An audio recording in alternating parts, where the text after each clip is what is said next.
తెలుగు, తమిళ భాషల్లో కాజల్ వరుస సినిమాలు చేస్తూ పడుతుంది. అలాంటి కాజల్ తాజాగా రాజుగారి గది 2 సినిమాకి గ్రీన్ సిగ్నల్ ఇచ్చిందనే టాక్ వినిపిస్తోంది. ఈ సినిమా చాలా వరకు పూర్తయింది. అలాంటిది ఈ సమయంలో ఆమెను ఎంపిక చేయడం ఏంటనే సందేహం రావచ్చు. నాగార్జున, సమంత, శ్రీరత్ కపూర్ ప్రధానమైన పాత్రలను పోషిస్తున్న ఈ సినిమా షూటింగ్ పరంగా ముగింపు దశకు చేరుకుంది. అయితే ఈ సినిమాలో ఓ ప్రత్యేకమైన పాత్ర ఉంటే బాగుంటుందనే ఆలోచనను దర్శకుడు ఓంకార్ వ్యక్తం చేశాడట. ఆ పాత్ర గురించి తెలుసుకున్న నాగార్జున కాజల్ పేరును సూచించాడని సమాచారం.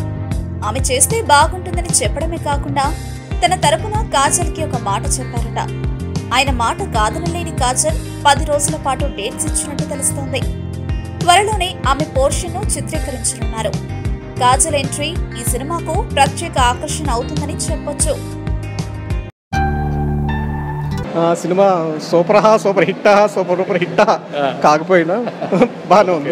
యాజ్ ఎ పూజారి జూనియర్ ఎన్టీఆర్ అంటే అల్లు అర్జున్ కొంచెం స్టైలిష్ గా ఉంటాడు. సో అలాంటి మూవీసే సెట్ అవుతాయి అనమాట. ఇలా పంతులు లాగా ఇలా సెట్ కాకుండా